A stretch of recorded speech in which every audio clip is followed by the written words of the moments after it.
OTAs going up coast to coast. Unfinished business, the mantra somewhere in between. After letting a Super Bowl berth slip through their grasp in what was a historic second-half comeback by the Niners, the Lions are back, and at the very least, the head man is hungry. Dan Campbell assuring all that there will be no letdown. I don't see bust. I see Super Bowl. I don't know what the bust is. So Super Bowl or nothing. it's, here's what I know, man. We all know what every team ought to have that, right? Every team ought to be like, man, what are you playing for? You're playing for a Super Bowl. So we're no different than that. But I think, we know that now. We work backwards from there. And so you got to set yourself up no different than last year. Certain things you got to do to really make that valid, make that a reality. And maybe you take 3 next time. For more, we welcome in a man who always makes the right decision, CBS NFL analyst Bryant McFadden. B-Mac, I don't see bust, I see Super Bowl. Obviously, Coach asked a question poignant to what the goal is this year. We know the goal is obvious, but is that the right message leading in May? Yeah, the right message. By the way, I love the hat, grit. You know what I mean? We can get a Steelers hat with grit on it. You better believe I would be rocking it. But I agree with Coach Campbell, Joe, and here's why. I have 3 reasons to why I agree with Coach Campbell when you talk about it's Super Bowl. That should be the mantra for their team moving forward throughout this season. Number 1, Jared Goff, right? Year 2, Jared Goff with David Montgomery, Jahmyr Gibbs, Sam Laporta. I think this train will continue to roll. This truck will continue to roll. What we saw in year 1 with those guys that I mentioned, unbelievable season, right? Jared Goff finished number 2 in passing in the NFL. In totality, their offense was number 3 when it came to total offense. I think that Ford Dooley truck will keep rolling, especially when you talk about the chemistry that he established with the guys that I mentioned. Secondly, for me, defensively, one would say the Achilles heel for their defense a year ago was secondary play. That was a big-time issue. But guess what they did during the offseason? Brad Holmes, he watched the team week in and week out. He needed to make improvements, and he did. Went out and traded for Carlton Davis, drafted Terry Arnold along with Rakestraw. So personnel-wise, I believe this secondary will be better from what we saw a year ago. And lastly, for me, the quarterback, Jared Goff. When you look at their schedule, yes, it's a very, very difficult schedule, Joe, but the one luxury the Lions have on their side, they only have 3 true road outside games. 3 true road outside games against Chicago, San Francisco, and the Green Bay Packers. Why is that significant? Well, the numbers tell all of us when Jared Goff is playing indoors, and yes, they do travel to Arizona and Indy, but those are retractable roofs, so it's more inside than outside. When Jared Goff plays indoors, he is balling. Look at his numbers. He has a QB rating of 104 when playing indoors compared to a QB rating of 87 when you factor in the small sample size playing in road opportunities a year ago outside. 7 touchdowns, 4 interceptions. Inside, 23 touchdowns, 8 interceptions, Joe. So when he is indoors, Jared Goff is cooking.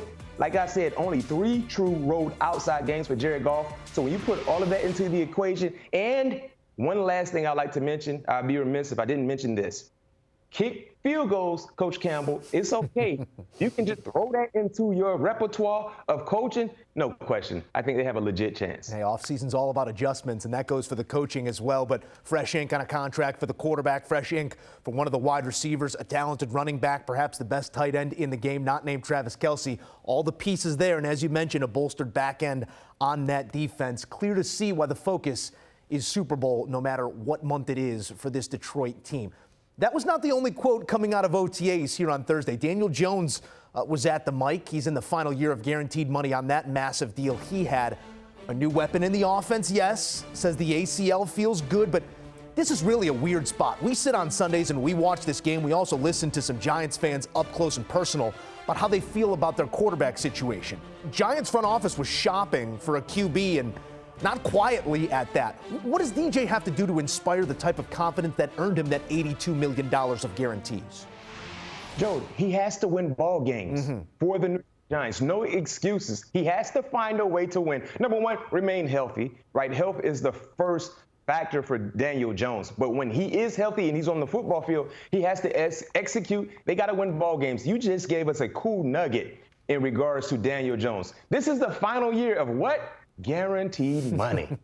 So with that being said, when it comes to the contractual business, they have an out when it comes to his money. So if he doesn't deliver the goods this season, you better believe in 2025, they will be looking for a new quarterback. Now, the bigger question is for all of us, Joe, do we believe Daniel Jones can deliver the goods?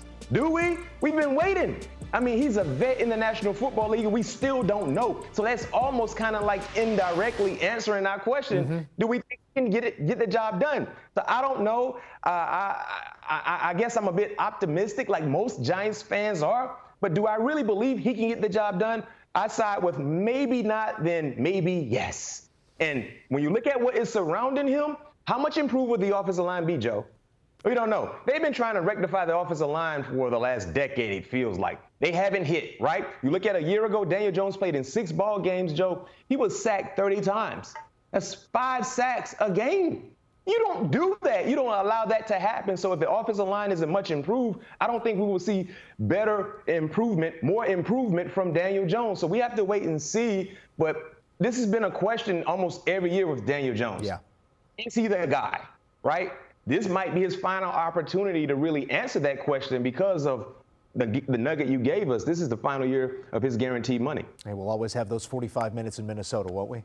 That's what got him the money, Daniel Jones. That playoff performance that we saw. If that Daniel Jones could come back to the table, he might be coming back to the table for more money if they do take that option to get out of the contract. Dead cap hit the following year of $22 million for the Giants. So you got to pay him, or you got to pay the cap not to play him. We'll see how it all plays out moving forward. But as you mentioned, the pieces there are changing as well, additions and subtractions in New York. His safety valve of yesteryear has made a new home amongst what was once the enemy, Saquon Barkley. He was taking in a little PGA Championship action last week. I don't know if you saw that, Mac. Big golf guy now, Saquon, and any golf guy will tell you sometimes all you need is a fresh feel. Barkley says he feels like he's a rookie again at his first Eagles OTA, that is. This has me thinking, how much is culture worth for a guy like Saquon Barkley? Just being in a room that expects to win, do you think that there's a chance that we see that version of Saquon we saw reminiscent of when he was a rookie? No question, because you have a newfound energy when you're part of an organization that actually believes they can win it all. When he was there in New York, especially the last few seasons, it was almost hoping, let's hope to find a way to be competitive. In Philly, the expectations are a lot different. It's much different. So with that being said, yes, he goes into the office with new energy, super hype about what is going to happen.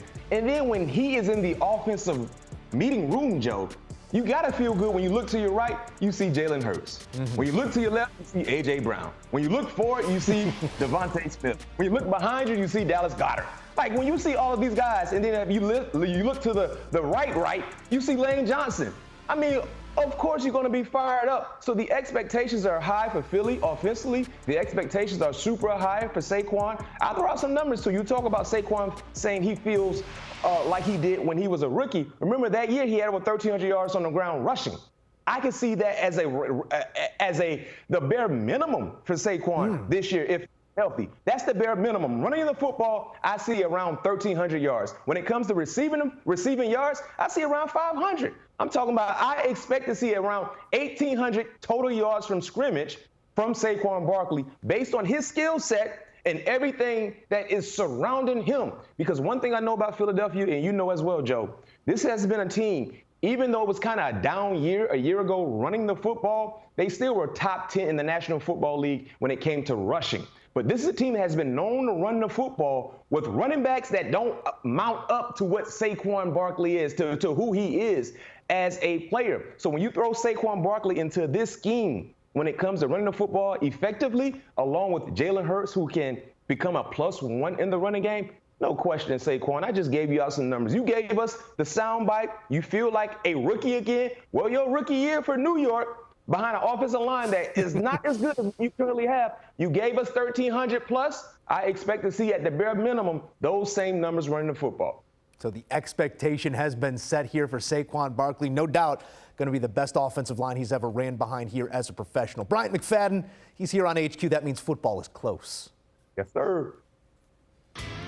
All right, here's a look at the odds to win the NFC East. History tells us that it won't be the Cowboys. They are, however, co-favorites alongside those Eagles 20 consecutive years since we had a repeat champion in the division. That was the 03 to 04 Philadelphia Eagles.